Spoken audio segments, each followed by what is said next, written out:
Yes. So, without any further ado, and not taking a lot of the time of the room, let us have this wonderful motivational session. And I'll hand over to Pinky Madam to take other proceedings forward. Thank you MOC. So Jaya Kishori ji ऐसे तो कोई भी पहचान की मोहताज नहीं है। आज आप सब उन्हें सुनने के लिए इतनी बड़ी संख्या में यहाँ पधारे हैं, तो आप लोगों का सबका स्वागत है। मुझे एक बहुत अच्छा टास्क दिया गया है जया जी का इंट्रोडक्शन करने के लिए या उनके बारे में कुछ आपको बताने के लिए। तो जया किशोरी जी उनका फोकस जो है, मेन मिशन है उनका आध्यात्मिक मार्गदर्शन करना और जीवन में सही रास्ता कैसे चुने, उनके बारे में वो बताती हैं। उनके प्रवचनों का मुख्य फोकस रहता है कि लोगों में पॉजिटिविटी और फेथ कैसे आए। जिनको अपने ऊपर फेथ नहीं है या दुनिया के ऊपर फेथ नहीं है, वो पॉजिटिव इन्वायरमेंट कैसे क्रिएट कर सकते हैं, खुद को जीने के लिए कैसे सही राह दिखा सकते हैं। जिस उम्र में बच्चे या यंग पीपल फैशन आधुनिकता की तरफ ज़्यादा दौड़ रहे हैं, उस उम्र में जया जी आध्यात्मिकता का सबको पाठ पढ़ा रही है। और उनका मिशन यही है कि आध्यात्मिक के बारे में लोग खुल के बातें करें और अधिक से अधिक लोग उस रास्ते पे चलें और आध्यात्मिकता को अपनी जीवन शैली में रखें, और इससे आपको मानसिक शांति और स्थिरता प्राप्त होगी। वह लोगों को शांतिपूर्ण जीवन जीने के लिए प्रेरित करती हैं। उनके उपदेशों का मूल्य आधार परिवार के महत्व को समझाना भी है, क्योंकि आज सब सिंगल फैमिली हो रहे हैं या फैमिली को छोड़ के जा रहे हैं, अकेले रह रहे हैं। तो इनका मेन फोकस है कि परिवार की इम्पोर्टेंस क्या है, लोगों को, यंग पब्लिक को बताएं।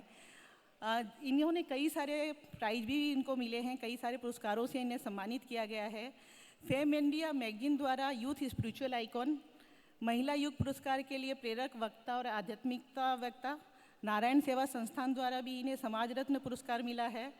संस्कार टीवी चैनल ने उन्हें संस्कार संध्या में संस्कार कलाकार ऑफ द ईयर 2013-14 का अवार्ड दिया। आदर्श युवा आध्यात्मिक गुरु का पुरस्कार उन्हें श्री मोहन भागवत जी आरएसएस के जो राष्ट्रवादी संगठन के वो परिवक्ता हैं, उन्होंने उन्हें छठे भारतीय छात्र संसद पुरस्कार समारोह में पुणे में दिया था। उन्हें जया जी को pencil.com से भी पुरस्कार मिला है, जो दुनिया भर में सबसे प्रेरित महिलाओं में से एक है। इतने शॉर्ट और इससे ज़्यादा तो मैं उनके बारे में क्या बोलूँ, बस एक छोटा सा विचार अपना रखना चाहती हूँ कि जया जी आपके विचार आपकी पहचान है, चेहरे पे सदा आपके मुस्कान है, आपकी महफिल, आपकी मौजूदगी ही महफिल की जान है। हमारी खुशकिस्मती कि आप हमारी मेहमान हैं। तो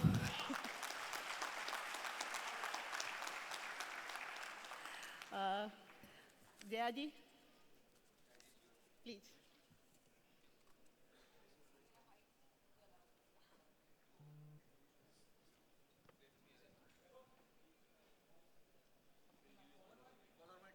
Hello. Is it good?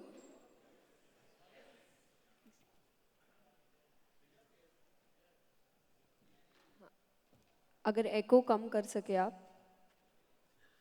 ये ठीक है, पर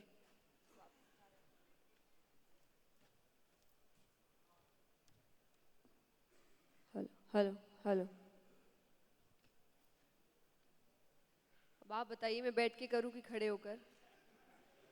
कि मेरी हाइट बैठ के अलाउ नहीं कर रही है शायद।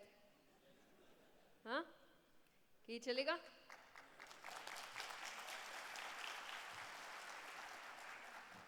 सब में कुछ ना कुछ कमी होती है। हमारी हाइट हमारी कमी है कि आपको ज़्यादा ध्यान से देखना पड़ता है, मुझे ढूंढना पड़ता है। सबसे पहले thank you so much WIRC मुझे इनवाइट करने के लिए। आई एम वेरी हैप्पी कि मैं यहाँ, सभी मेरे हिसाब से CAs बैठे हैं, यस और नो? तो देखिए, ये भी किस्मत की बात है कि मैं CAs से बात करने आई हूँ, जबकि मेरे अकाउंट्स में कभी ढंग के मार्क्स आए नहीं। बट मेरी जर्नी जब मैंने शुरू करी, जब मैं मोटिवेशनल सेशंस में आई, तो मैंने पहला सेशन ही, आप बिलीव नहीं करेंगे, मेरा सबसे पहला मोटिवेशनल सेशन CA स्टूडेंट्स के लिए था।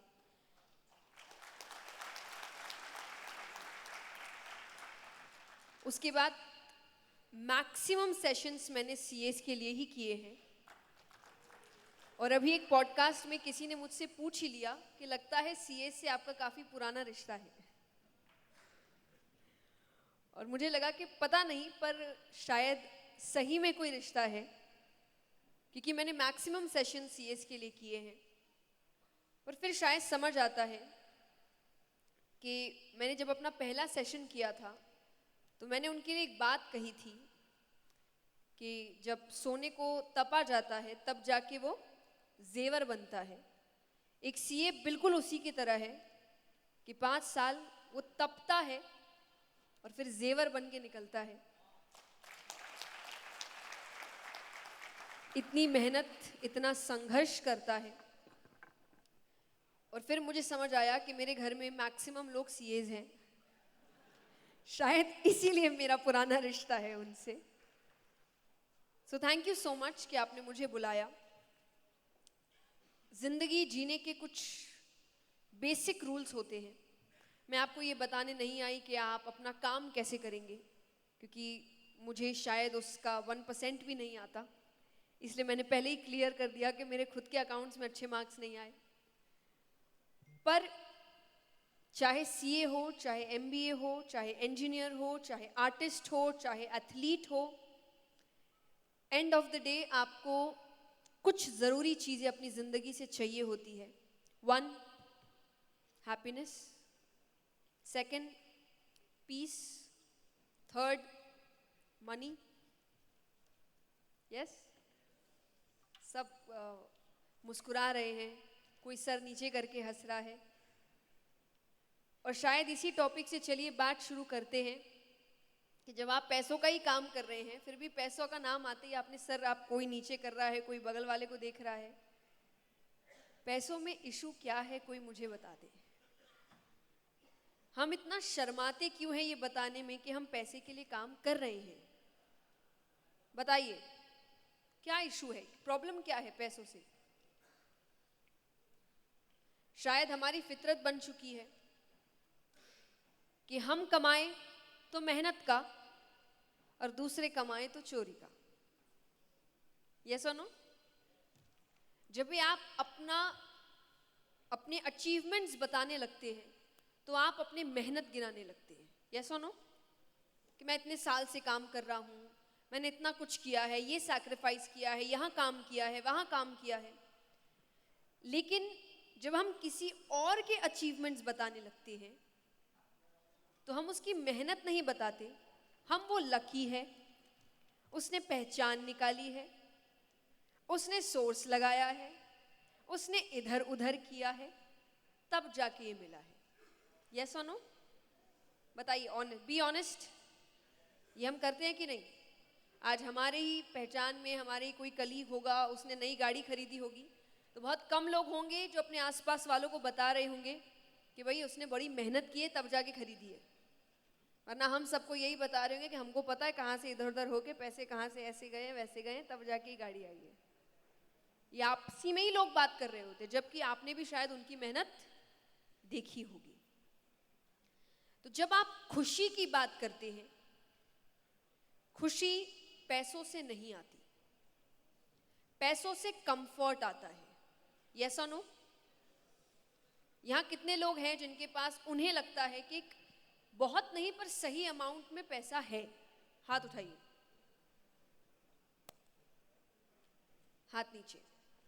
अब यही लोगों से खास करके ये प्रश्न है कि आपको लगता है आप सही अमाउंट पे खुश हैं? अगर आपको मैं यहां कैमरा दिखा सकती तो हाथ आधे हो चुके हैं। दैट प्रूव्स पैसों से खुशी नहीं है। लेकिन जब आप अपनी खुशी पैसों से, डिग्री से, जॉब से, क्लाइंट से लेकर आते हैं तो आपको समझ आता है कि आप खुश है ही नहीं, क्योंकि ये ज्यादा समय की खुशी नहीं है। मान लीजिए आपने कोई गाड़ी खरीदी, कुछ दिन आपको बहुत खुशी मिल सकती है, कुछ दिन बाद नजर किसी और गाड़ी पे है। हाँ कि ना? फॉर एग्जाम्पल फोन्स, बहुतों को फोन्स का शौक होता है। जब हम नया नया फोन खरीदते हैं तब हम फोन का इतना ध्यान रखते हैं, हम गिर जाए फोन नहीं गिरना चाहिए। हाँ कि ना? वही 2-3 महीने बाद फोन की हालत कैसी होती है? यहाँ मैक्सिमम लोग होंगे जिनके फ़ोन में स्क्रैचेस होंगे। भले ही आप डिफेंड कर सकते हो बोल के, कह रहे वो तो टेम्पर्ड ग्लास है, लेकिन स्क्रैचेस होंगे। यानी खुशी कितने दिन तक रही, चाव कितने दिन तक रहा, 1-2 महीना? ऐसा इंसान लाइफ टाइम खुश रह सकता है? नहीं रह सकता। तो सबसे पहली चीज जब भी आप मटेरियलिस्टिक लाइफ में एंटर करते हैं, क्योंकि मैंने अपनी कथाओं में भी कहा है, I am not against money, I am not against success, क्योंकि मुझे लगता है पैसा बहुत ज़रूरी है। पैसे के बिना अच्छी हेल्थ नहीं है, अच्छा एजुकेशन नहीं है, यहाँ तक कि अगर आपको कोई बहुत बड़ा चेंज भी लाना है, you need money for that. Yes और नो? अगर आपके पास पैसा या पोजीशन नहीं है तो आप बहुत बड़ा बदलाव ला भी नहीं सकते। आप अपने एरिया में छोटे बदलाव की कोशिश कर सकते हैं, वो भी अच्छी बात है, लेकिन अगर आपको रियल में कुछ बदलना है, कुछ पुरानी चीज़ों को चेंज करना है, you need power for that, you need money for that. लेकिन जिस दिन अपने आप को ये समझा लोगे कि पैसा और खुशी 2 अलग चीज़ें हैं, उस दिन खुश हो जाओगे। तो जब यहाँ पर टॉपिक के लिए मुझे बताया गया कि आपको ये बताना है कि वर्क लाइफ बैलेंस कैसे मेंटेन करें, क्योंकि हम ना हर चीज़ एक्सट्रीम करते हैं, जो हमारे दुख का कारण है। हमारे बुजुर्गों ने हमें समझाया, मुझे नहीं पता आपके समझाया कि नहीं, पर मेरे दादा दादी मुझसे कहते थे कि बेटा अति अंतता क्षति, मीनिंग किसी भी चीज अगर एक्सेसिव हो रही है वो आपके लिए खराब करेगी, वो चीज कितनी अच्छी क्यों ना हो। बहुत ज्यादा अच्छाई भी आपको खराब कर सकती है, हाँ कि ना? कहते ना बहुत जो सीधे पेड़ हैं वही सबसे पहले काटे जाते। तो बहुत ज्यादा अच्छाई भी आपको खराब कर सकती है, यानी एक्सेसिव किसी भी चीज का होना आपके लिए बुरा है। तो बैलेंस का मतलब ही है कहीं भी आपको अति नहीं करनी है।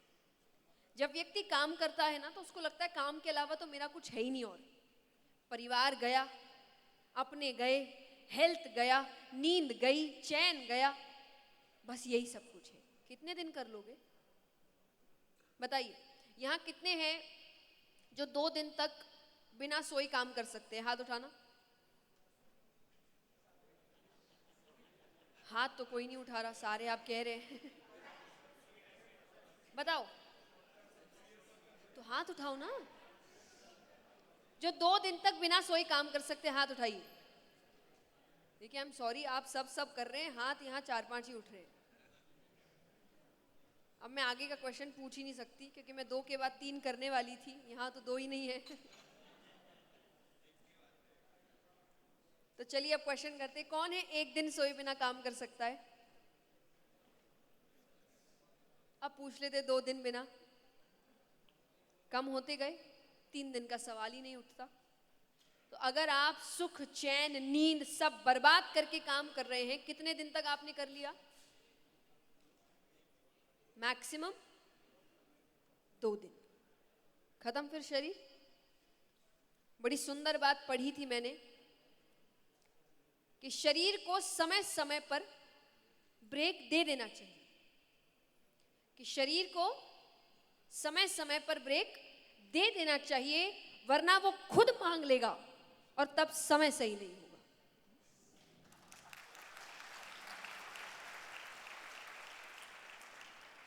तो आप अपना समय देखकर ब्रेक दे दो, वरना वो अपने पर आया तो पता चला जिस दिन सबसे इंपॉर्टेंट मीटिंग है, जो मीटिंग आपकी जिंदगी बदल सकती है, उसी दिन आप नहीं जा पाएंगे, क्योंकि शरीर ने साथ नहीं दिया। और इसीलिए हमारे बुजुर्ग कहते थे कि एक सुखी जीवन के लिए 3-4 लाइनें हैं। उसमें जो सबसे पहली लाइन थी वो है, पहला सुख निरोगी काया, दूसरा सुख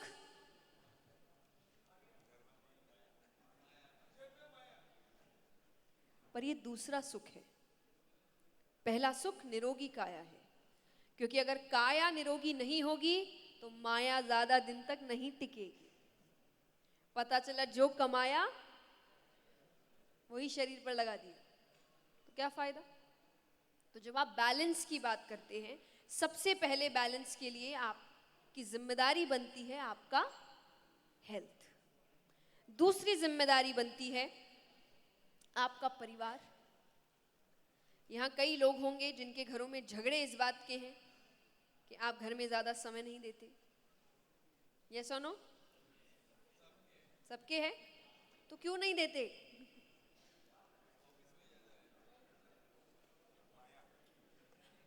अरे माया का क्या करेंगे जब माया को इस्तेमाल करने वाले ही नहीं रहेंगे। कई बार आप देखिए, कई हस्बैंड्स को जो वाइफ्स कहती है ना कि भाई आप टाइम नहीं बिताते, तो बोलते मैं कर किसके लिए रहा हूं, तुम्हारे लिए तो कर रहा हूं। अब वो सोचे भाई मैं ही तो कह रही हूं कि नहीं, वो कम करके इधर समय बिताओ। चलिए, जोक्स असाइड, हम सब जानते हैं कि हम पर बहुत जिम्मेदारियां हैं, पर एंड ऑफ द डे सच यही है कि हम कर किसके लिए रहे हैं। आप अपने सपनों के लिए कुछ परसेंट करते हैं, कुछ परसेंट आप परिवार के लिए करते हैं, कुछ परसेंट आप स्टेटस के लिए करते हैं, कुछ परसेंट आप कंफर्ट के लिए करते हैं। सबके लिए परसेंट बनाए गए हैं, पर उसमें से 1% है परिवार, जिसके लिए सब कुछ कर रहे हो, अगर उसको ही समय नहीं दे पा रहे, क्या फायदा सब कुछ करने का। अब आप कहें समय कैसे दें, इसको हम कहते हैं टाइम मैनेजमेंट। देने वाले देते हैं। देखिए, करने वाला हर परिस्थिति में काम करके निकल जाता है, नहीं करने वाले के पास लाख बहाने। इससे बड़ा सच और कुछ नहीं है। आप कितने ही बहाने कर ले, ये नहीं हो रहा, वो नहीं हो रहा, आप ही के पोजीशन पे, आप ही के सिचुएशन पे, आप ही की डिग्री के साथ कई ऐसे होंगे जो दोनों को एक साथ अच्छे से संभाल रहे हैं। वो कर सकता है तो हम क्यों नहीं? बताओ, वो भगवान का अवतार है क्या? और अगर वो है तो आप भी है, और वो नहीं तो आप भी नहीं। एक बच्चे से सीखिए। मैं हमेशा एक बात कहती हूं कि जिंदगी में अगर सच में खुशी चाहिए ना, अंदर के बच्चे को मरने मत दो। क्यों? बच्चा बचपन में सारी चीजें एंजॉय करता है। वो खेल भी लेगा, वो होमवर्क भी कर लेगा, वो मम्मी पापा के साथ समय भी बिता लेगा, और वो अपने साथ भी समय बिता लेता है। उसको आप अकेला भी छोड़ दो, वो कांच में अपने आप को देखकर ही एंटरटेन हो जाता है। यस और नो? यानी वो 24 घंटे में सब कर लेता है। रीजन? क्योंकि एक दिन पहले उसके पास टाइम टेबल होता है। यहां जितने यंग बच्चे बैठे होंगे, आप अपने स्कूल टाइम में टाइम टेबल सेट करते थे? यस और नो? दूसरा दिन कैसा होगा उसकी तैयारी एक दिन पहले, ताकि आप हर चीज को समय दे पाए। बड़े होने के बाद कर रहे हैं हम। आपको सच्ची सच बताऊं, मैंने अपने आप ये चीज एक्सपीरियंस की थी कि कुछ समय आया मेरी जिंदगी में जब मैं कह रही हूं कि मेरे पास समय ही नहीं है, मुझे नया काम करना है, मुझे टाइम ही नहीं मिल रहा, मुझे टाइम ही नहीं मिल रहा। और फिर मैंने फोन खोला, अपना स्क्रीन टाइम देखा, इट वॉज 4 hours 8 minutes। और ये मैं एक साथ बैठकर नहीं देख रही हूं, ये चलते फिरते हो रहा है। कभी कहीं बैठ गए, थोड़ा देख लिया, कहीं बैठ गए, लेकिन वो थोड़े थोड़े में पता ही नहीं चला कि 24 घंटे में से 4 घंटे तो मेरे वेस्ट हो रहे हैं। ये छोटा छोटा समय आपको नहीं पता चलता कि दिन में कई घंटे होते हैं आपके पास, जिनको आप पूर्ण रूप से बर्बाद कर रहे हैं। 4 घंटे में कितना काम हो सकता है, हाँ कि ना? और यहाँ काम का मतलब मैं सिर्फ ऑफिशियल काम नहीं कह रही, चाहे परिवार के साथ समय बिताना है, चाहे मेडिटेट करना है, चाहे अपना काम करना है, कुछ क्रिएटिव काम करना है, कितना कुछ हो सकता है। आज आप एक काम करिए, घर पे बैठकर देखिएगा आपका स्क्रीन टाइम क्या है। यहां देख सकते हो? बताइए, जरा देख के बताएं आपका स्क्रीन टाइम क्या है। देखो हाईएस्ट क्या हो सकता है, बताइए। हाँ 8 आवर्स। भाई इनके बॉस जरूर इनको देखे जिन्होंने भी ये बात कही है, और ये बॉस को जाकर शायद कह रहे होंगे बॉस समय नहीं मिला, कल बना दूंगा फाइल, पक्की बात है। 8 घंटे हैं एक्स्ट्रा आपके पास, तो उनका बॉस ऊपर भी तो बैठा है, वो बॉस भी तो कहेगा बेटा इतने इतने काम बचे थे किया कुछ नहीं, और हम कहेंगे भगवान समय कहाँ मिला, तब भगवान फोन दिखाएंगे 8 घंटा स्क्रीन टाइम था तुम्हारा, 8 घंटे में क्या नहीं कर सकते थे। तो अब मुझे नहीं लगता मुझे किसी और से पूछना चाहिए कि 8 घंटे से भी ज्यादा किसी का है क्या? अब जिसका होगा भी ना वो कहेगा मुझे बेइज्जती करानी है अपनी। पर देखिए कहीं ना कहीं आपको आंसर मिल चुका है कि समय आपके पास है। आप ये शिकायत नहीं कर सकते कि आपके पास समय नहीं है। समय सबके पास है, बस समय को जचाना पड़ेगा, अपने टाइम को मैनेज करना पड़ेगा। और मैंने परिवार के लिए इसलिए कहा क्योंकि मेरा झुकाव थोड़ा परिवार के प्रति ज्यादा है। मुझे काम करते हुए 22 साल हो चुके हैं। मैं 6 साल की थी तब से मैंने काम करना शुरू किया था। आज करते करते मुझे पूरे 22 साल हो चुके हैं, और 22 साल में मुझे एक ही चीज समझ आई है, खोया हुआ काम वापस आ सकता है, खत्म हुए पैसे वापस आ सकते हैं, गई हुई इज्जत वापस आ सकती है, सब कुछ वापस आ सकता है, अपने जाने के बाद वापस नहीं आते।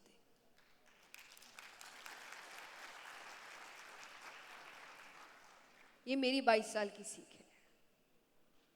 तो इतना तो अपने अपनों के साथ समय बिताइए, कल को कुछ हो गया तो आप ये ना कहे कि मैंने उसके साथ समय नहीं बिताया। ये रिग्रेट आपके अंदर नहीं होना चाहिए। और छोटे छोटे काम हैं, मैं नहीं कह रही आप पूर्ण समय उनके साथ बिताइए।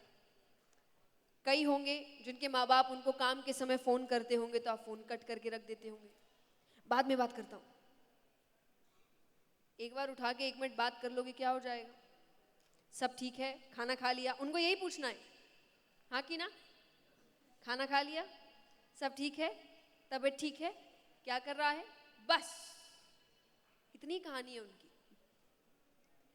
ये कर लिया और घर जाकर 2-5 मिनट उनके साथ बैठ लिए, अपना दिन बता दिया और एक प्रश्न कर लिया, आपको सब ठीक लग रहा है ना? आपके हिसाब से मुझे कुछ करना चाहिए नया तो बताना।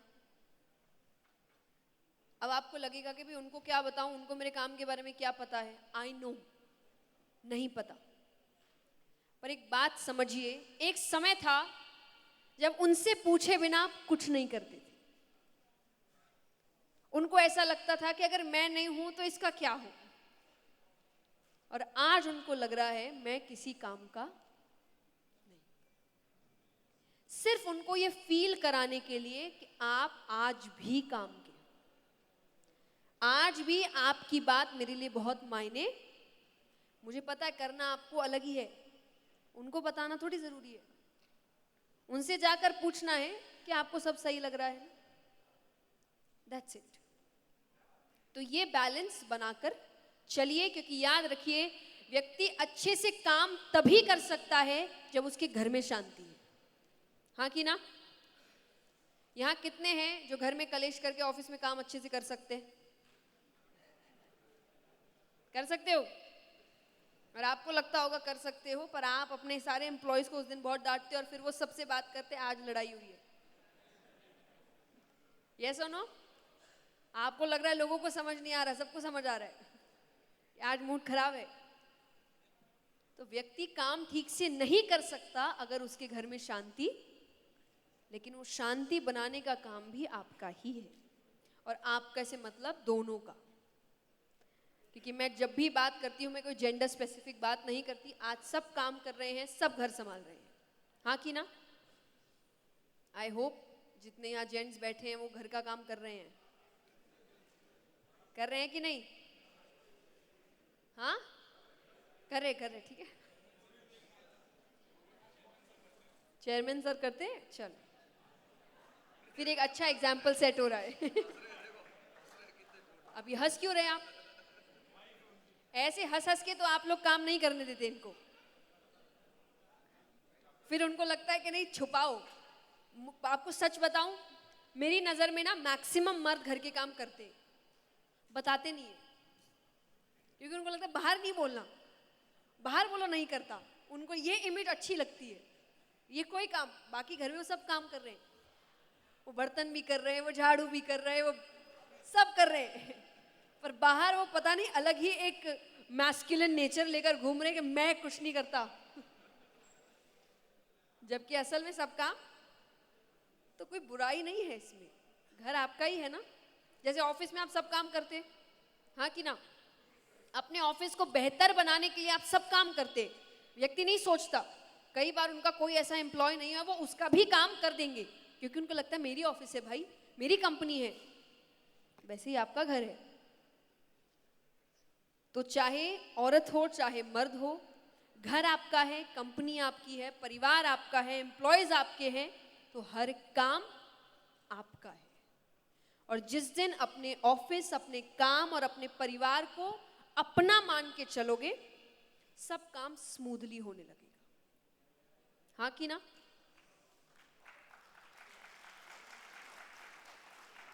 और देखिए, अपनापन ही सब कुछ होता है। जब तक आपके एम्प्लॉयज को ये नहीं लगेगा, आपके साथ काम करने वालों को ये नहीं लगेगा कि ये हमें अपना समझता है, तब तक वो आपके सपने को अपना सपना नहीं मानेंगे। तब तक वो यही सोचेंगे भाई हमको आना है, काम करना है, निकल जाना है, जब इसको हमारी नहीं तो हमको इसकी क्या। तो अगर आपको सच में अपना सपना पूरा करना है, तो आपको समझाना होगा उन व्यक्तियों को कि सिर्फ मेरे अकेले का सपना, ये हम सबका सपना है, और ये पूरा हुआ तो हम सब आगे बढ़ेंगे। इस दिन आप चेंज लेके आएंगे। चेंज अकेला व्यक्ति नहीं ला सकता, याद रखिएगा। बचपन में मैंने सुना था, पापा कहते थे अकेला चना भांड नहीं फोड़ सकता, हाँ कि ना?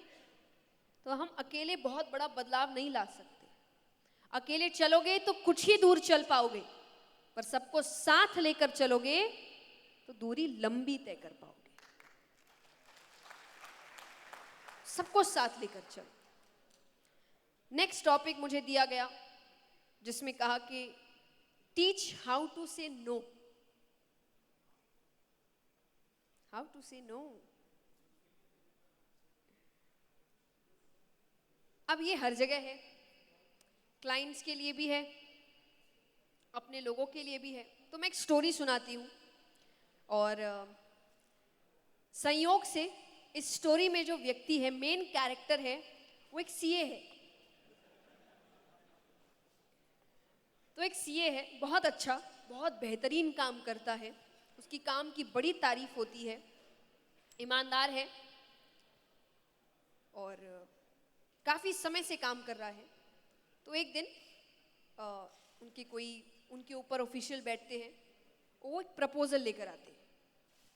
उन्होंने कहा तुम इतना अच्छा काम करते हो, एक प्रपोजल है मेरे पास तुम्हारे लिए। वो देखता है, प्रपोजल अच्छा था, कुछ क्वेश्चनेबल पॉइंट्स थे, नॉट इलीगल, क्वेश्चनेबल। इसमें डिफरेंस होता है। यानी कई बार हमारे मॉरल वैल्यूज बीच में आते हैं हमारे काम के। यस और नो? ये भी टॉपिक आपका ही दिया हुआ है मुझे, कि कई बार आप हमारे मॉरल वैल्यूज हमारे काम के वैल्यूज से क्लैश करते हैं। तो क्वेश्चनेबल पॉइंट्स थे, पर पैसा बहुत अच्छा था, बहुत अच्छा। अब वो कंफ्यूज्ड है, क्या करूं? तो उसने कहा मुझे एक दिन का समय दीजिए। ठीक है, घर गया, अपनी माँ के साथ रहता था, सिर्फ वो और उसकी मदर रहती थी। जो मदर है वो सांसारिक तरीके से एजुकेटेड नहीं थी। अब सांसारिक तरीका मतलब कोई डिग्री नहीं थी उनके पास, क्योंकि हम एक ऐसे समय में आ गए हैं कि कोई डिग्री नहीं है तो हमें लगता है इंसान अनपढ़ है। पर अगर सच कहूँ तो हमारे माँ बाप अनपढ़ थे, पर हमसे ज़्यादा बड़ा परिवार चलाते थे, बिना किसी शिकायत के। कब इतने भाई बहन, इतना बड़ा परिवार, कब सब खा लिए, सबकी इच्छाएं पूरी हो गई, पता ही नहीं चला। और कितने काम, आज ये सब हम बातें करते हैं, साइड हॉबी होनी चाहिए, साइड इनकम होनी चाहिए। अब अपनी माओ को देखिए, कोई पापड़ का बिजनेस कर रही है, कोई टिफिन का बिजनेस कर रही है, कोई किसी चीज का, कोई साड़ियाँ, कोई फॉल पीको, ये सब साइड इनकम्स है। ये पहले ही सिखा दिया गया हमें। तो मेरी नज़र में वो अनपढ़ नहीं थे, बहुत पढ़े लिखे थे, पर अपनी अपनी क्षेत्रों में। पर हम ये नहीं मानते आज, तो हमारी भाषा में वो पढ़ी लिखी नहीं थी। तो उसने अपनी माँ को सब बताया कि ऐसी ऐसी बात है, ऐसा ऐसा प्रपोजल है। पूरी बात खत्म होने के बाद माँ ने कहा कि देखो, मुझे ज़्यादा बातें तो समझ नहीं आई, लेकिन जितनी समझ आई मैं एक ही बात कहना चाहूँगी कि तुम बड़ी कंपनी संभालते हो, बड़ा काम करते हो, पर आज भी ऑफिस के लिए उठाने तुम्हें मुझे ही आना पड़ता है। तो जब मैं तुम्हें सुबह उठाने आती हूँ, तुम इतनी गहरी नींद में होते हो कि मुझे बड़ा समय लगता है तुम्हें उठाने में। मैं नहीं चाहूंगी कि किसी दिन सुबह मैं आऊं और तुम मुझे उठे हुए मिलो। Did you understand?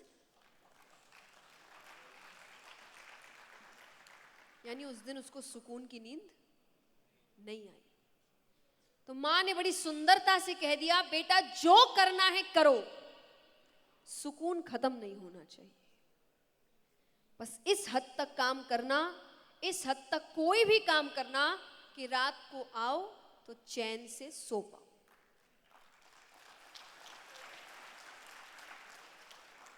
क्योंकि याद रखिए, चोर अपनी परछाई से भी डरता है, अपनी परछाई तक से डरता है वो। तो ऐसा काम करके कोई फायदा नहीं जहां कंटिन्यूअसली आपको एक डर लगा हुआ है। मैं नहीं कह रही कोई गलत काम, कोई इलीगल काम, लेकिन कई बार हम अपने मर्यादाओं, हम अपने प्रिंसिपल्स के विरुद्ध काम करते हैं और काम भी हो जाता है, पैसे भी आ जाते हैं, फिर भी सेटिस्फैक्शन नहीं मिलता। एंड में लगता है क्यों किया, नहीं करता तो भी चल सकता था, कोई फर्क पड़ नहीं रहा इतना खास। ऐसे काम करके कोई फायदा नहीं है। तो जब आपके मॉरल वैल्यूज और आपके वर्क वैल्यूज क्लैश करें, तब सिर्फ सुकून को याद रखिए कि मेरा सुकून अगर जिंदा रहेगा तब मैं ये काम कर सकता हूं, और अगर सुकून नहीं तो कुछ और। मैं लोगों के लिए नहीं कह रही, वो क्या कहेगा, ये क्या कहेगा, ये तो कभी सोचना ही नहीं। मैं सच में कहती हूं ये बात, क्योंकि आज हमारा सबसे बड़ा रोग ही है। ये सबसे बड़ा रोग, जोर से कहिए, बड़ी प्रॉब्लम है इस चीज की, है ना। ये क्या कहेगा, वो क्या कहेगा, कितनी हम बातें कर ले, कुछ तो लोग कहेंगे, पर सोचते यही है। काम तो छोड़िए, हम तो पहनना क्या है वो भी ये सोच के करते हैं। एक कहानी सुनाती हूँ। एक औरत है, उसको किसी शादी में जाना है, पूरा दिन लगाती है तैयार होने में। महिलाओं को थोड़ा समय लगता है तैयार होने में, यस और नो? मर्द बड़ी जोर से यस कह रहे हैं। फिर वो दिखती भी है ना उतनी अच्छी, तो बड़ा समय लगाती है तैयार होने में। पूरा दिन कपड़े निकालने में बड़ा समय लगता है। देखिए, समय सबसे ज्यादा इसी में लगता है पहनना क्या है, उसके बाद जल्दी तैयार हो जाते हैं। पहनने में क्या, उसी में समय लगता है। तो बड़ा समय लगाया, फिर अपना मनपसंद कपड़ा चुना, अच्छे से तैयार हुए, बाल बनाए, सब कुछ। अब अपने आप को कांच में देख रही है, बड़ी सुंदर लग रही है, बहुत खुश है। जैसे ही घर से बाहर निकलती है, कि उनके पड़ोस में कोई रहता है, तो उस महिला ने ठीक से देखा भी नहीं, और उनकी पड़ोस वाली महिला ने कह दिया कि रंग अच्छा नहीं। पूरे दिन की खुशी अब खुद को भी लगने लग रहा है कि रंग अच्छा, फिर गुस्सा पति पे निकलता है, जल्दी करो जल्दी करो, मैं तो कुछ और पसंद कर रही थी, इनके जल्दी के चक्कर में ये पसंद किया। पर अभी तक तो सब सही था, अचानक क्या हो गया। अब यहां बात हर वक्त सिर्फ साड़ी की, सूट की, कपड़ों की, बालों की नहीं होती। काम की भी होती है। कई बार लोग अपने सपने बनाते हैं, मैंने कईयों को देखा है, खास करके यंग बच्चे, इतने बड़े बड़े सपने हैं, किसी के सामने जाके अपना सपना बताते हैं, सामने वाला कहता है ये नहीं हो सकता, सपने हैं ये, ख्याली पुलाव है ये, वहीं अपने सपने छोड़कर रैट रेस में लग जाता है, सिर्फ इसीलिए कि सबसे बड़ा रोग, मैं एक स्पिरिचुअल स्पीकर हूं, सबसे पहले कुछ भी होने से पहले मेरी हर बात में भगवान आ ही जाते हैं। और मुझे लगता है जिसके जीवन में भगवान नामक शक्ति है, मैं भगवान का नाम लेते वक्त कोई चेहरा नहीं बताती, कोई नाम नहीं बता रही आपको, आप खुद चुनिए वो, और नहीं चुनना तो एक शक्ति मानिए, पर बस मानिए कोई शक्ति है जो आपसे ऊपर है, आपसे ज्यादा पावरफुल है। तो जब हम कहते हैं कि सबसे बड़ा रोग क्या कहेंगे लोग, इसको छोड़कर ये सोचना शुरू करिए वो क्या कहेगा। हर काम, जब भी कोई काम करिए, और अगर आप किसी भी काम को करते वक्त ये सोच रहे हैं वो क्या कहेगा, और आपको आंसर मिलता है उसको अच्छा लगेगा, तो किसी और को अच्छा लगे ना लगे कर दो। लेकिन अगर आपको जवाब मिला उसको अच्छा नहीं लगेगा, तो पीछे हजारों की संख्या खड़ी हो, कर कर कर नहीं करना। तो सिर्फ इतना सा तरीका ढूंढिए अपने काम को पहचानने का। लोगों से मत करिए, लोगों का क्या है, ये कभी खुश नहीं होते हुए आज तक। बताइए, हमने कितना भी काम किया हो, आपको लगता है कि आपके रिश्तेदार खुश होते हैं? बताइए, कितने हैं जिनके रिश्तेदार उनकी उन्नति से बहुत खुश है? एक तो हाथ उठाओ, ऐसे कैसे समाज में चल रहे हो? है? सब खुश हैं? हाँ नहीं बोल रहे, वो सिर्फ सर हिला रहे हैं। हाँ, एक बड़ा ही सुंदर मीम देखा था मैंने कि रिश्तेदार घर पर आए और बच्चे ने प्रणाम किया, तो रिश्तेदार ने कहा खूब उन्नति करो। बच्चे ने कहा आप देख पाओगे?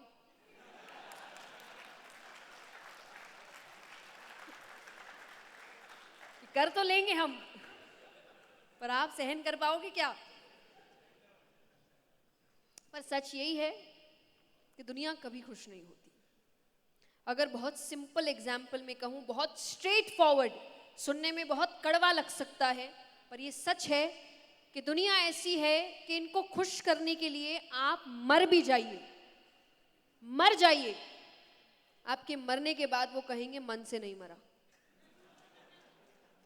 उसका मन नहीं था मरने का। हम इनको खुश कर रहे हैं, अपनी इच्छाएं, अपना सुख, अपनी खुशी त्याग के आप ये सोच रहे हैं कि वो क्या सोचेंगे। कभी भी मत सोचिए। इंसान अपनी नजर में सही होना चाहिए, वरना दुखी तो लोग भगवान से भी है, कमी तो वो भगवान तक में निकाल रहे हैं, हाँ कि ना? जबकि चले गए बेचारे लीला करके, युग निकल गए, लेकिन फिर भी अभी तक हम पीछे पड़े हैं कि राम ने ये किया और कृष्ण ने ये किया। वो कहेंगे जिनका नाम ले रहे हो वो ऊपर ठीक है, दोनों साथ में, हाँ कि ना? हम अलग हो रहे हैं, वो कंस की तरफ, वो रावण की तरफ, वो ऊपर सब एक साथ है। अब वो हंस रहे कि क्या बेवकूफ लोग हैं, हमने लीलाएं करी थी सीख लेने के लिए, ये तो लड़ पड़े। तो लोग तो भगवान से भी दुखी है, तो आपसे नहीं होंगे। और जब मैं कहती हूं कि आप अपनी नजर में सही होने चाहिए, उसका अर्थ क्या है? कई बार लोग कहते हैं कि हमको नहीं पता हम सही है कि नहीं। सबको पता है, सबको पता है। क्यों? जब भी कोई गलत काम करने जाओगे ना, खास करके गलत काम, आत्मा से एक आवाज आती है ये गलत है,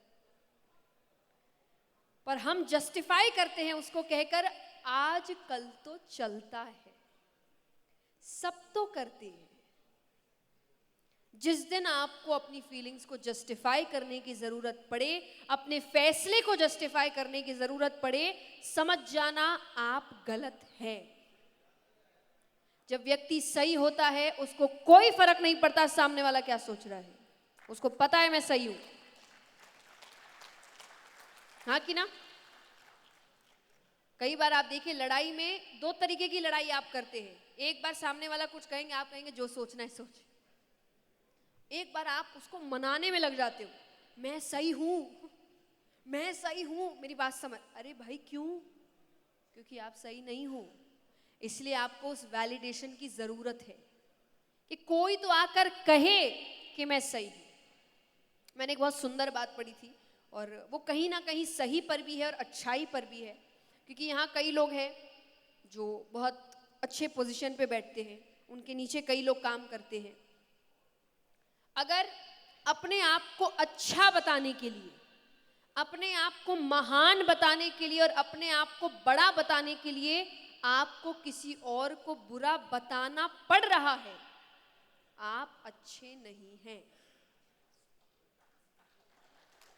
ये याद रखिएगा। कई बार आप लोग देखिए जब वो अपने आप को बड़ा बताते हैं ना, तो वो किसी और से कंपेयर करके बताते हैं। हम तो ये सब नहीं करते, वो ये कर रहा है। अरे आपके बारे में जानने वाला जान लेगा। जो बड़े नाम हैं आपको उनको बताना पड़ता है, इंट्रोडक्शन देना पड़ता है, बताइए हाँ कि ना? तो आप अच्छे हैं, आपको ये बताने की जरूरत क्यों है? मतलब तब तक इतने अच्छे बने नहीं, तो किसी से वैलिडेशन की जरूरत हमें नहीं। Next is don't be rigid. बदलाव प्रकृति का नियम है। कई बार यहाँ कई ऐसे सीएस होंगे, कई ऐसे लोग होंगे जो पुराने तरीकों से काम करते आ रहे हैं। जब यंग बच्चे आते हैं थोड़ा बदलाव लाने की कोशिश करते हैं अच्छे वे में। जो अच्छे बदलाव है ग्रहण करिए। इस जिद में मत रहिए कि जो होता आया है वो ही होता रहेगा।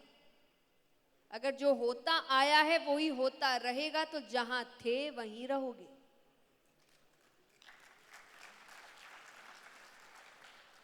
और इसका सबसे बड़ा example, again why I always say if you want success, if you want happiness, if you want peace, you need spirituality in your life.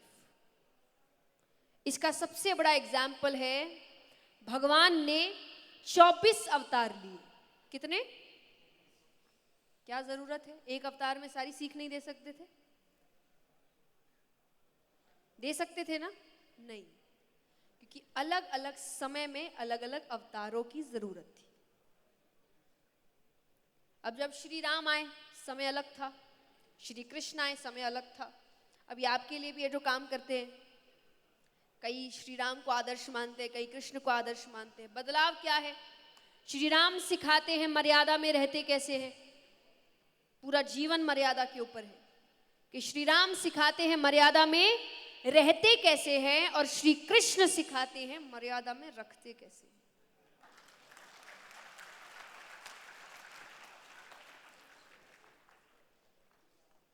ये भी बदलाव है ना। जब श्री राम आए समय ऐसा था कि मर्यादा में रहकर भी चेंज लाया जा सकता था। जब श्री कृष्ण आए तब बुराई इतनी बढ़ गई कि भगवान के ही ऐसे समझने वाले हैं नहीं।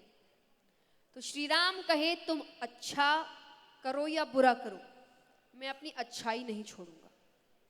श्री कृष्ण कहे तुम जैसे, मैं उसका डबल। तुम अच्छे तो मैं डबल अच्छा, तुम बुरे तो मैं बताता हूं बुराई क्या होती है। इसीलिए आपको समझना होगा बदलाव जरूरी है।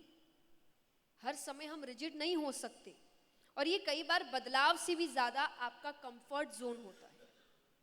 हम इतने आरामदायक सिचुएशन में रह चुके हैं सालों से कि हमको चेंज से डर लगता है। अब मैं एक बहुत सुंदर कहानी सुनाती हूँ। एक बार कुछ वल्चर्स वो अपने जंगल से किसी आइलैंड पे जाते हैं। नया आइलैंड था, ज्यादा जानवरों को पता नहीं था।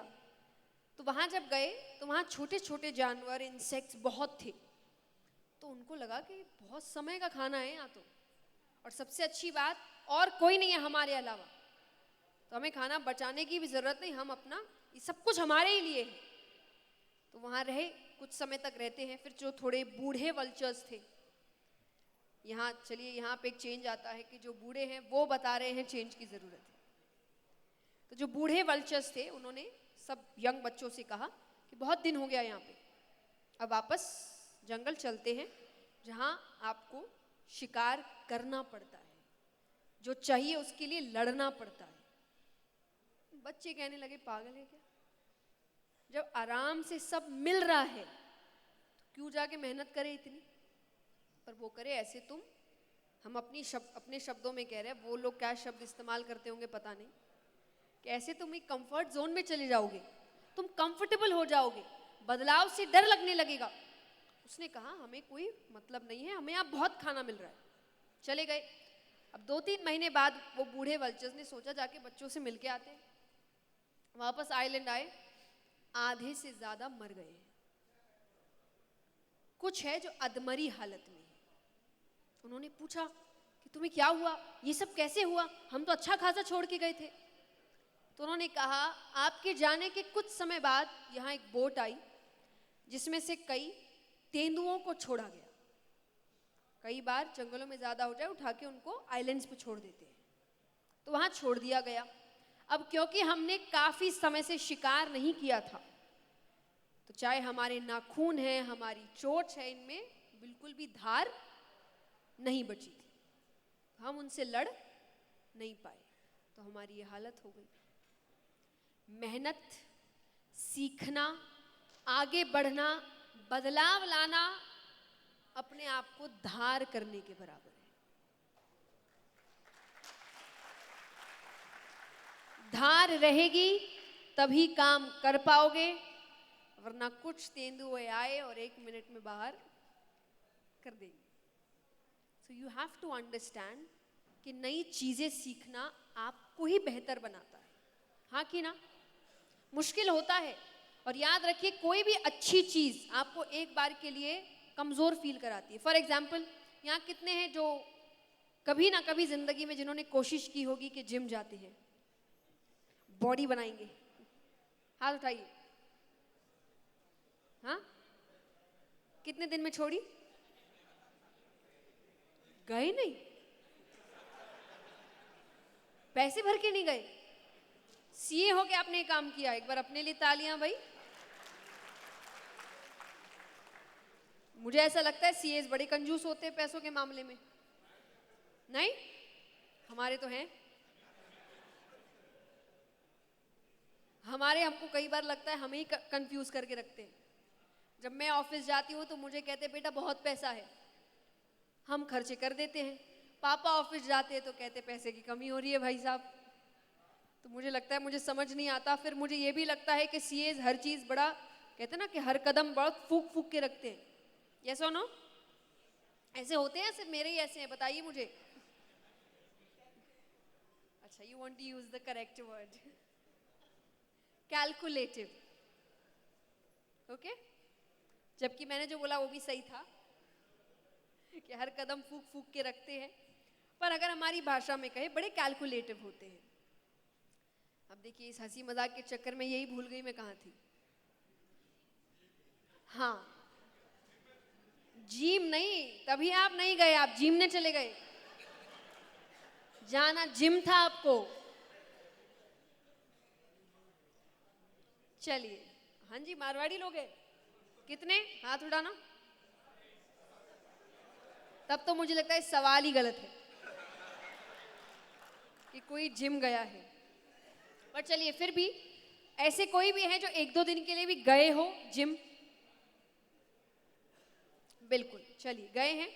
तो जब आप जिम गए क्यों छोड़ा? हाँ, अच्छा, क्या? एक दिन में आपने सालों से नहीं की, उसका क्या?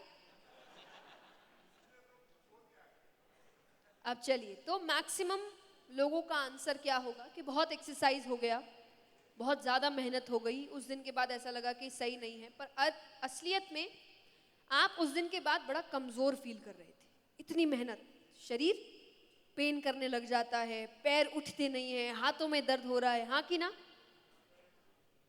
जब आप एक्सरसाइज करते हैं तो आपको लगता है कि बहुत कमजोरी फील हो रही है, पर असलियत में आप ताकतवर बन रहे हैं। यस और नो? जब आप कुछ नया सीखते हैं वो आपको बेवकूफ फील करवाता है, हाँ कि ना? कोई नया लैंग्वेज सीखने जाइए, आपको बड़ा लगेगा हम कितने डम है, कितने स्टूपिड है, हमको बात करना नहीं आ रहा, हाँ कि ना? पर असलियत में वो आपको और होशियार बना रहा है। हर अच्छी चीज शुरुआत में बुरी लगती है, पर आपको नहीं पता वो आपको और बेहतर बना रहा है।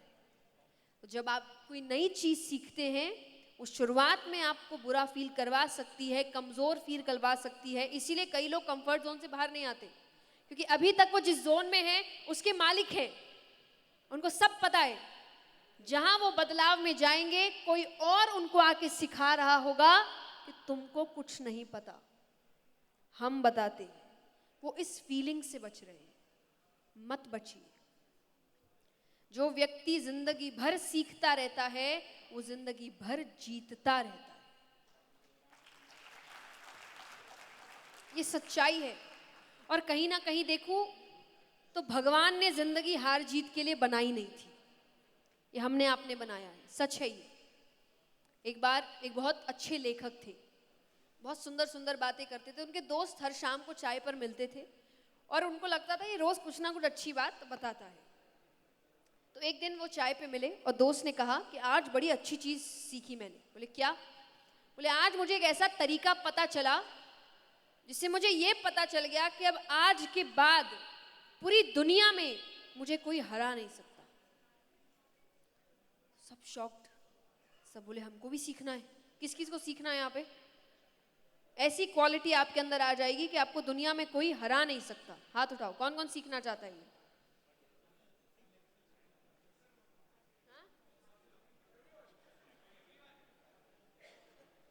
इलेक्शन है बोले हमारा, हमको तो सीखना ही है।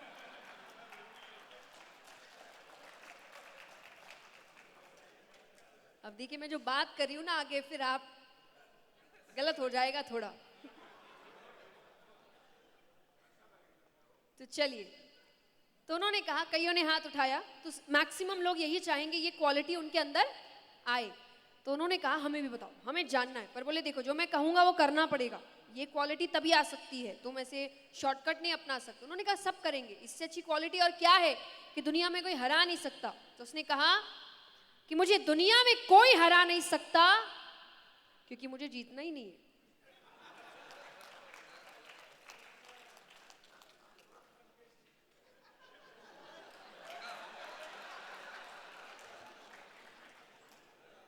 देखिए मैंने इसलिए कहा था गलत हो जाएगा।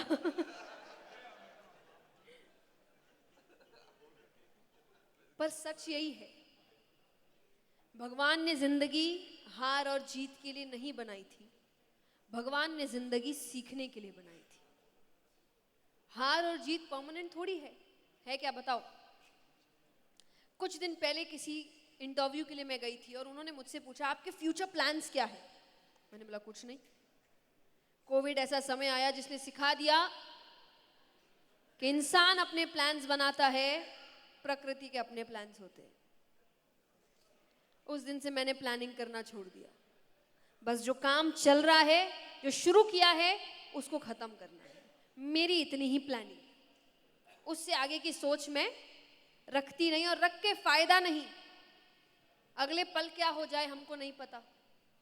भले ही हम भरोसा बहुत करते हैं अपनी जिंदगी पर कि मनुष्य ऐसा है कि जिंदगी पर भरोसा तो कोई मनुष्यों से सीखे, कि जिंदगी पर भरोसा तो कोई मनुष्यों से सीखे। अगले पल का भरोसा नहीं, पर रिचार्ज 30 दिन का कराता है, हाँ कि ना? उसको लगता है 30 दिन तो निकल ही लेंगे, आगे का देखेंगे। पर असलियत है अगले पल का भरोसा नहीं है। तो मैं प्लानिंग नहीं करती। तो उन्होंने मुझसे कहा ठीक है प्लानिंग नहीं करते, पर फिर भी कुछ तो सोच होगी आपकी। मैंने बोला किस सेंस में? बोले कई लोग होते हैं जो सोचते हैं हमें हमारी लेगेसी निकालनी है, लेजेंड बनना है। मैंने बोला ऐसा कोई हुआ है जो आज तक बना हो? बच्चे ने जवाब दिया नहीं हुआ है। बड़े बड़े राजा, उनको आज हम याद रख रहे हैं।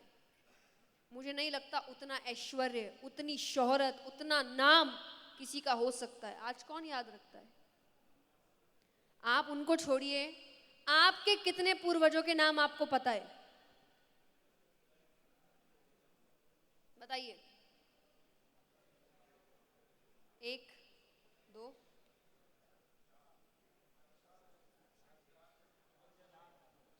4 6 और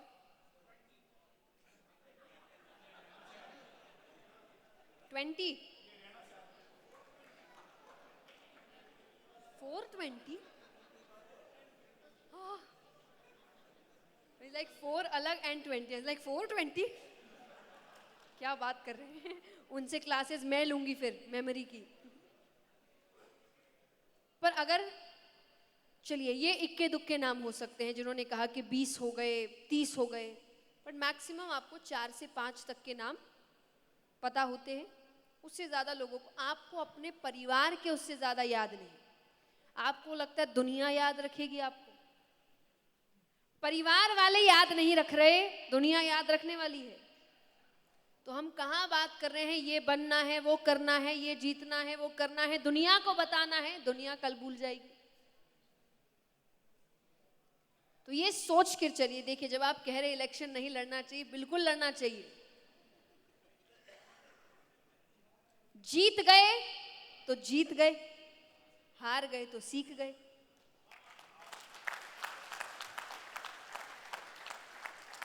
तो जिंदगी इसी को कहते हैं कि जीत गए तो जीत गए और हार गए तो सीख गए। तो असलियत में हारे तो कभी है ही नहीं। आपको लगता है हार गए, कौन हारा? कोई नहीं हारा आज तक। याद रखिए, आपको क्या पता भगवान आपको पूरा समंदर देने को तैयार है और आप वहां चम्मच लेकर खड़े, इसको भर दो, है ना? क्या पता वो हार इसीलिए जरूरी है कि बड़ी जीत आपका इंतजार कर रही है।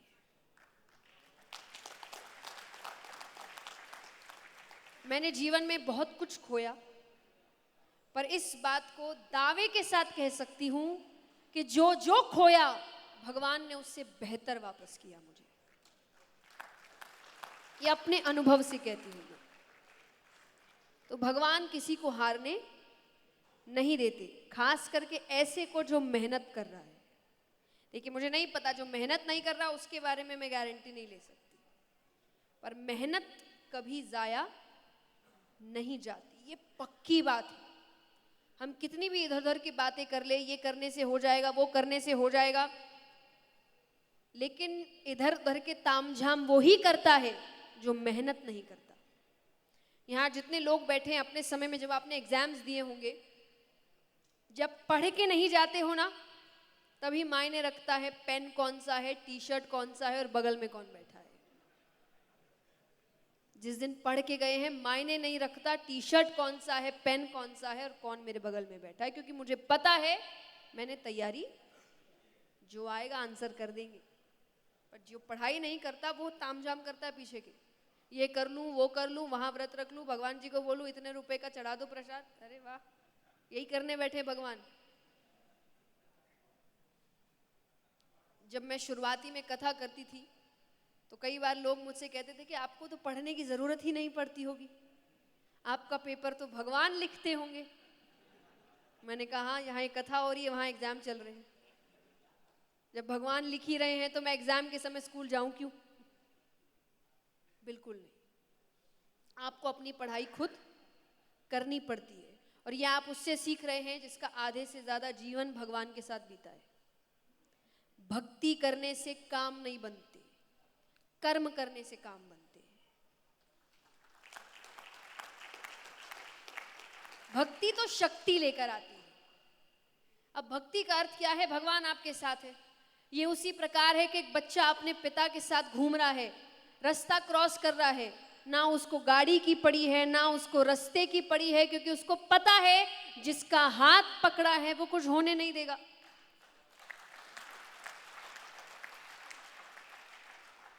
तो मुझे भी पता है कर्म करते वक्त कि जिसका हाथ पकड़ा है वो कुछ होने नहीं देगा।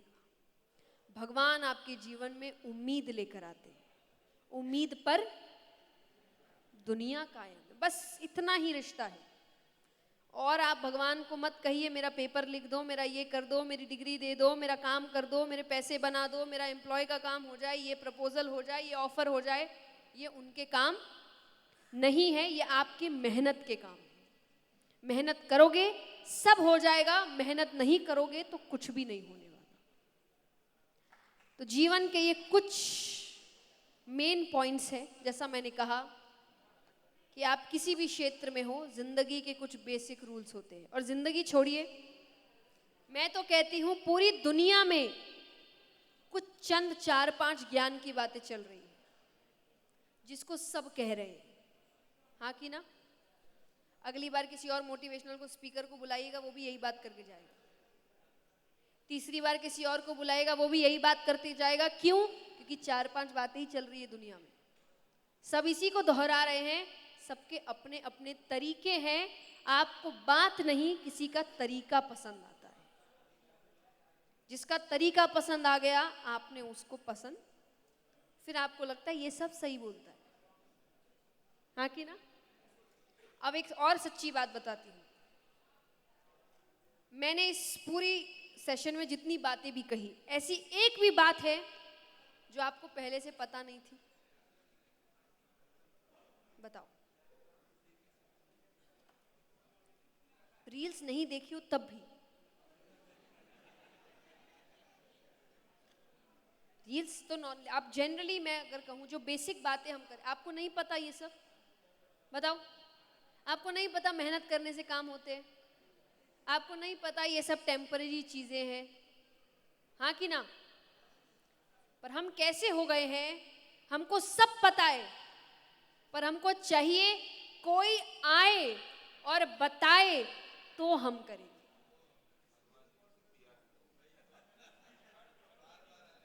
पर ये अच्छी बात है, जबकि सोचिए मैं इसमें नुकसान किसका है? मेरा ना। आप अगर पूर्ण रूप से इस प्रकार समझदार हो गए तो हमको बुलाएगा कौन? सब कहेंगे हमको सब पता है, हमको सब आता है, जो सेशन आप करेंगे हम खुद कर लेंगे, क्या फायदा? पर सच यही है, सच यही है कि आपको सब पता है। अपने बारे में इंसान जितना जानता है, अपना अच्छा जितना इंसान खुद समझता है, दुनिया में कोई नहीं समझता।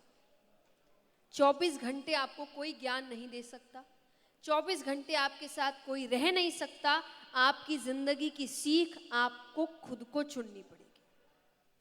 मैंने अपने अनुभवों के अनुसार आपको बातें बताई है, पर यहाँ क्या मेरे अनुभव आपके काम आएंगे? आपकी जिंदगी मेरी जिंदगी एक है क्या?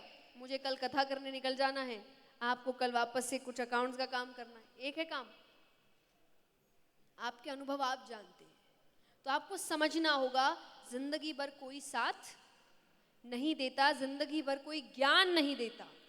अगर आगे बढ़ना है तो खुद को ही उठना पड़ेगा। आपकी जिंदगी के बदलाव आपको लाने पड़ेंगे। डॉक्टर दवाई दे सकता है, हाथ पैर बांधकर खिला नहीं सकता, खाना तो खुद को पड़ेगा, हाँ कि ना?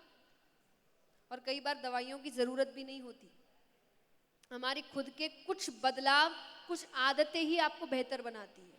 मैं कहानी के साथ इस सेशन को एंड करना चाहूंगी कि कितनी मामूली चीजें होती है बदलाव के लिए। एक बहुत बड़े सेठ जी हैं, तो वो एक संत के पास आते हैं। तो संत ने कहा क्या परेशानी है? बोले ठीक से काम नहीं होता, नींद बहुत आती है, शरीर ठीक नहीं रहता, मेहनत नहीं कर पाता, बीमारियां बहुत होती जा रही है, कई बीमारियां लग रही है मुझे। तो उन्होंने कहा कि ठीक है, एक दवाई देता हूँ, लेकिन वो दवाई रोज फ्रेश बनानी पड़ती है और मैं पहुंचाऊंगा नहीं, और मैं किसी और पे भरोसा नहीं करता, तो रोज तुमको दवाई लेने आना पड़ेगा। पुरानी बात है, गाड़ियां होती नहीं थी, पैदल ज़्यादा लोग चलते थे। तो अब पहले दिन तो सेठ जी की हालत ख़राब हो गई, क्योंकि शरीर भारी है, बीमारियां बहुत लग चुकी है। कहाँ इंसान से थोड़ी देर बैठना नहीं होता, उनको चल के आने बोल रहे हैं। पहले दिन गए, एक पुड़िया दी, उसमें से एक छोटा सा इतना सा पाउडर बना था, उन्होंने पाउडर खाया, चले गए। दूसरे दिन, तीसरे दिन, चौथे दिन, पांचवें दिन, ऐसे 1 महीना चला। 1 महीने बाद सेठ जी को बहुत अच्छा महसूस हो रहा है। तो वो 30 दिनों के बाद जब वापस गए तो उन्होंने कहा कि आप तो अब जा रहे हैं और आप मुझे या तो दवाई देकर जाएं, क्योंकि मुझे बहुत अच्छा महसूस हो रहा है, या दवाई का नाम बताएं, या कैसे बनाते हैं वो बताएं, कुछ तो बताइए। तो उन्होंने कहा ठीक है बताता हूँ। तुम्हारे घर में रसोई है? बोले हाँ है। बोले रसोई घर में जो नमक का डब्बा पड़ा होगा ना, बस वो रोज इतना इतना खा लेना। बोले आप मुझे नमक दे रहे थे, उससे ठीक हो गया? बोले नहीं, जो रोज तुम चल कर आए ना, उससे ठीक हो। अब देखा जाए उसके दिमाग में बदलाव का मतलब क्या हुआ कि कोई औषधि बनी होगी, कितने सारे चीजों को मिलाकर उन्होंने औषधि बनाई होगी, यानी बदलाव में बड़ा मेहनत लगा होगा, वो जा रहा है। पर असलियत में बदलाव क्या था? घर से बाहर निकल के थोड़ा चलना। इसी चलने ने उसके जीवन में बदलाव ला दिया। आपके जीवन में भी कई बदलाव इतने आसान हैं कि बस घर से बाहर निकल के थोड़ा चलो। और ये मेटाफोर है, आप बस चलने मत लग जाइएगा। कि यानी आसान इतना है बदलाव, पर आपने सोच के रखा है कि हर बदलाव बड़ा कठिन होता है, हर बदलाव जिंदगी पलट के रख देगा, हर बदलाव ऐसा कर देगा कि मेरी जिंदगी कुछ और बन जाएगी। नहीं बनेगी। छोटे छोटे बदलाव ही बड़े बदलाव बनते हैं, हाँ कि ना? हमारा ध्यान हमेशा जिंदगी के बड़ी बड़ी चीजों पर रहता है, इसलिए सब कुछ करने के बाद भी हम दुखी है, क्योंकि असली खुशी तो छोटी छोटी चीजों में, हाँ कि ना? यहाँ जितने माता पिता बैठे हैं, 10 करोड़ रुपए भी आपको उतनी खुशी नहीं दे सकते जो आपका छोटा सा बच्चा आपके कंधे पर सर रख के सोता है तब होती है, हाँ कि ना? अब इसका मतलब ये नहीं कि बच्चे से ये छोटी छोटी, इसका क्या मतलब है? सो गया वो, बस उस वक्त भी कितनी खुशी महसूस होती है। तो अगर जीवन में खुश रहना है, छोटे छोटे बदलाव लाओ, छोटी छोटी खुशियों को जियो और छोटे छोटे कदम रखो। एक दिन वो छोटे छोटे कदम ही बड़े कदम बन जाएंगे। Thank you so much.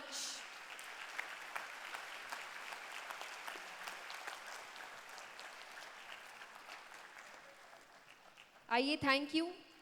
मैं सभी का धन्यवाद करती हूँ।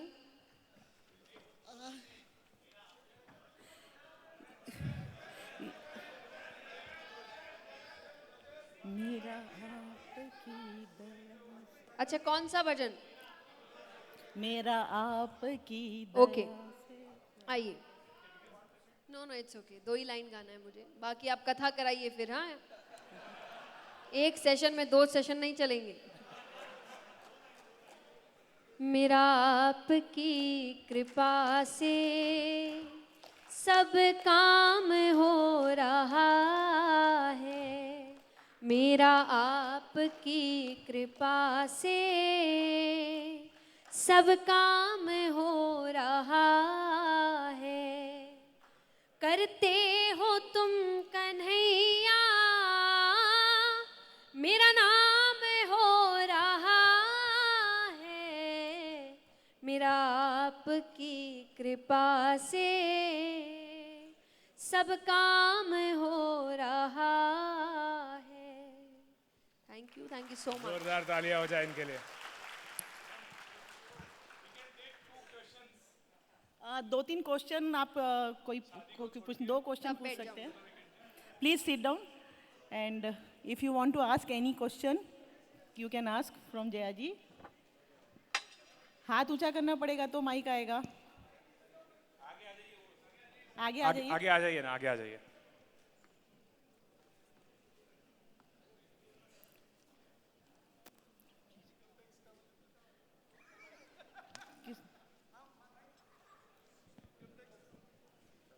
हेलो, नमस्ते। नमस्ते जी। जया किशोर जी, आपको नमन है। आप शक्ति के प्रतीक हैं। हम चार्टर्ड अकाउंटेंट में एक थोड़ी सी एक बोल सकते हैं कमजोरी है कि बहुत लंबा चौड़ा अगर कोई चीज़ हमने डिस्कस किया है या पढ़ा है ना, वो जब तक समरी नहीं मिले, जब तक की पॉइंट नहीं मिले ना, तब तक हमारा कंक्लूजन नहीं होता है। तो आज आपने बहुत अच्छा सेशन दिया, बहुत अच्छा लगा। तो तन मन धन की सुख शांति और समृद्धि के लिए बस 5 का पंच दे दीजिए शॉर्ट के अंदर, सो दैट हम सबको आपके इस पूरे अध्याय का रिवीजन हो जाए और एकदम की पॉइंट हम टेक अवे कर सके, please. Okay, so number 1, set your priorities. जब हमने बैलेंस की बात की तो किस वक्त क्या ज़रूरी है, ये बहुत ज़रूरी है जानना। Set your priorities. जब घर ज़रूरी है तो पूरा ध्यान घर पे दीजिए, तब आधा काम मत करिए, फ़ोन में भी लगे हैं, पार्टी भी कर रहे हैं, वेकेशन पर भी है, बच्चा रो रहा है लेकिन आप काम कर रहे हैं, ऐसे वेकेशन का कोई फ़ायदा नहीं। तो सेट योर प्रायोरिटीज, जब जो ज़रूरी है वो ही करिए। Second, change is necessary. आपके जीवन में बदलाव ज़रूरी है, तो जब जब आपको लगे कि आपको कुछ नया सीखने की ज़रूरत है, चाहे कम्युनिकेशन में, प्रेजेंटेशन में, टेक्नोलॉजी में, किसी भी चीज़ में, वो सीखिए, उससे बचिए मत, क्योंकि चेंज आपको और बेहतर बनाने के लिए है। तो second is change is necessary. Third is stop comparison. आपकी ज़िंदगी अलग, किसी और की ज़िंदगी अलग। मैंने कईयों को देखा है जो सीए बनते ही बहुत बेहतरीन जॉब में लग गए, और कई है जो टॉपर्स रहे लेकिन जॉब मिलने में बहुत समय लगा, लेकिन समय लगने के बाद भी ऐसी कंपनी में लगे कि सबको पीछे छोड़ दिया। तो समय तय नहीं करेगा आपकी सफलता कितनी बड़ी है, आपकी मेहनत, आपका सब्र तय करेगा आपकी सफलता कितनी बड़ी है। तो third is comparison. Fourth is know your self. अपने आप को जानना शुरू करिए। आपको क्या चाहिए, आपको क्या बनना है, आपको क्या करना है, ये पता तब चलेगा जब आप अपने बारे में कुछ जानते होंगे। आज हम पूरी दुनिया को जानते हैं, अपने आप को नहीं जानते। So know your self. अपना समय थोड़ा खुद के साथ बिताइए। आज काम में, तामझाम में, परिवार में, बैलेंस शीट में, इन चीज़ों में हम इतने पड़ गए कि अपने बारे में कुछ जानते ही नहीं। तो fourth is know your self. और फिफ्थ इज मेरे लिए बहुत ज़रूरी, और मुझे लगता है आपको आज समझ आए ना आए, पर जब करोगे तो पता चलेगा कितना बड़ा बदलाव लाए हैं। Be spiritual. Spirituality is not about puja path, spirituality is about a lifestyle. क्या खाते हैं, क्या काम करते हैं, क्या सोचते हैं, दिन कैसे बिताते हैं, ये स्पिरिचुअल होना होता है। सिर्फ भगवान के सामने आप फूल चढ़ा के काम यहाँ अलग ही कर रहे हो, इसको स्पिरिचुअल होना नहीं कहते। So I think मिल गया। Thank you very much, Jaya ji. Thank you. Let's take one last question. Yes, yes. If time permits, ma'am. Chairman sir. One Ma'am, last good question. evening. Good evening. उनका एक ले लेते हैं शायद, उसके बाद आप। So ma'am, I just want to ask कि आप इतना एसोसिएटेड हैं भक्ति से, और आपका ये मेरे हिसाब से तो ये बहुत बड़ा सौभाग्य है कि आप का प्रोफेशन इस तरीके का है कि आप इस भगवान की आस्था में इतना है। तो आप जब प्रार्थना करते हैं भगवान से, जब जैसे हम सब करते हैं, तो आपका क्या सबसे बड़ा एक ये रहता है कि भगवान ये मुझे वरदान मिले या ये काम मैं कर सकूं?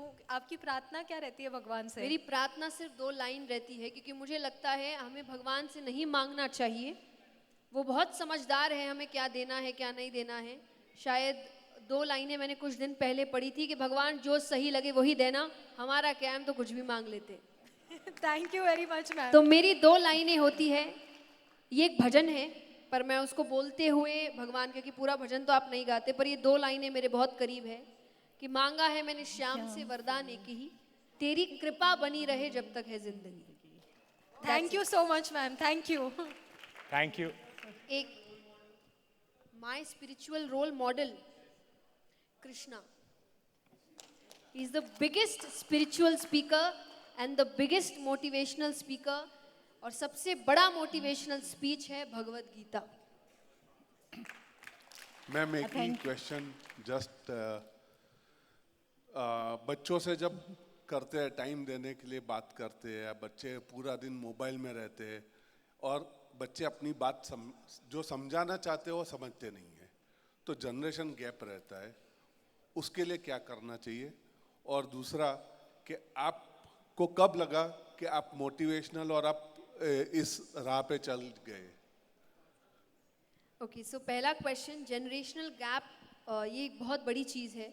और मैं अगर सिर्फ पेरेंटिंग के तौर से कहूँ, क्योंकि अभी बच्चा आपके आसपास है वो वहाँ, तो मैं उनसे जब मिलूंगी शायद उनको बता सकूँ वो क्या कर सकते हैं। पर आपकी तरफ से अगर मैं कहूँ तो देखिए, अभी का समय बहुत रैपिडली चेंज हो रहा है, बच्चे खुद बहुत कंफ्यूज्ड है और बच्चों को बाहर भड़काने वाले बहुत हैं जो शायद उनको हर वक्त ये सिखा रहे हैं कि तुम्हारे माँ बाप तुमको बिल्कुल नहीं समझते। तो आपको उसका उल्टा करना पड़ेगा। मान लीजिए कि उसने कुछ गलती करी, उसके फ्रेंड्स उसको बोल रहे अब घर जा, तेरे पापा तेरी क्लास लगाने वाले हैं, तो वो सोच के जा रहे कि आज तो क्लास लगने वाली है, मत लगाओ। तो उसको लगना चाहिए कि नहीं, बाहर जो बोल रहे वो सही नहीं बोल रहे, मेरे माँ बाप ऐसे नहीं हैं, मेरा भला चाहते हैं। और ये कब होता है? देखिए, एंड ऑफ द डे ना, मुझे पता है यहाँ जितना यूथ खड़ा है, आप जब फंसोगे ना, संभालेंगे आपके माँ बाप ही। बड़ी से बड़ी गलती भी कर दो, बस संभालने से पहले 2 थप्पड़ लगा सकते हैं, सह लेना, क्योंकि ये तो 2 ही थप्पड़ लगाएंगे, बाहर वाला जिंदगी बर्बाद कर देगा।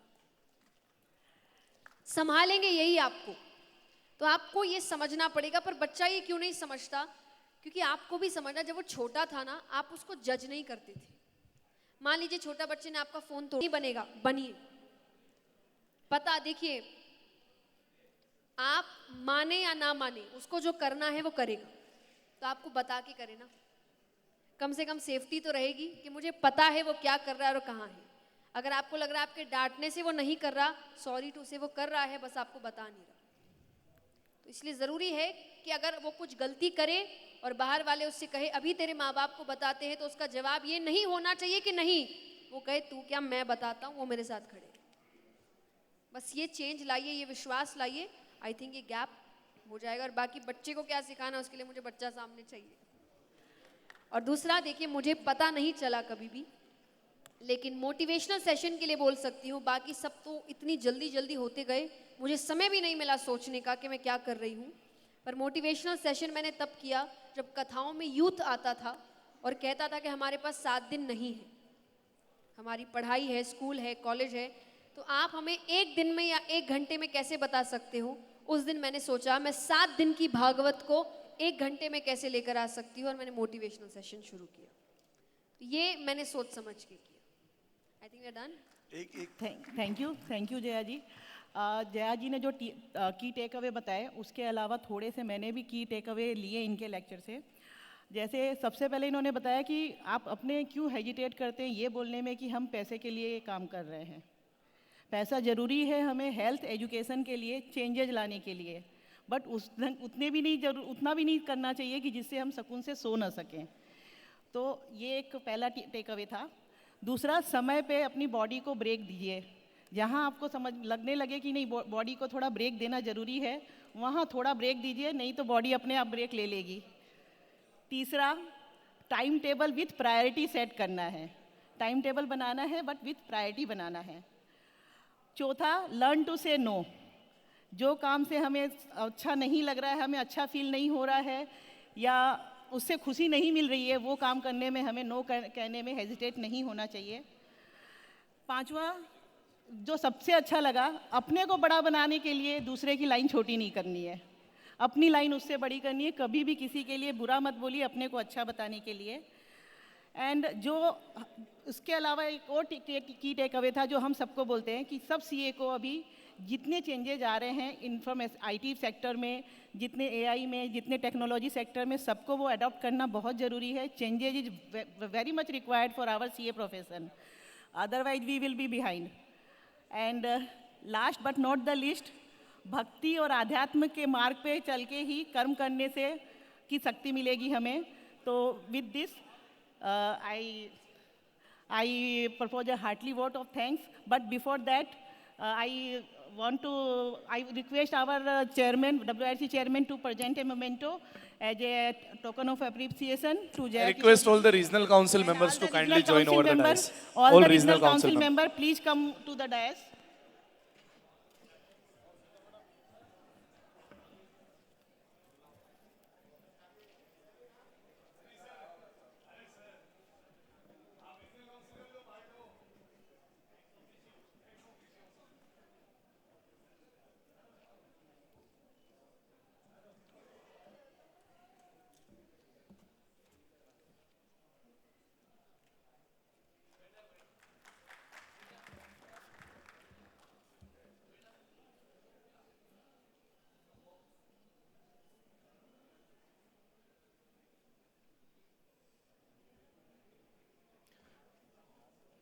Thank you, Jayaji, and thank you everyone for attending till the very last minute.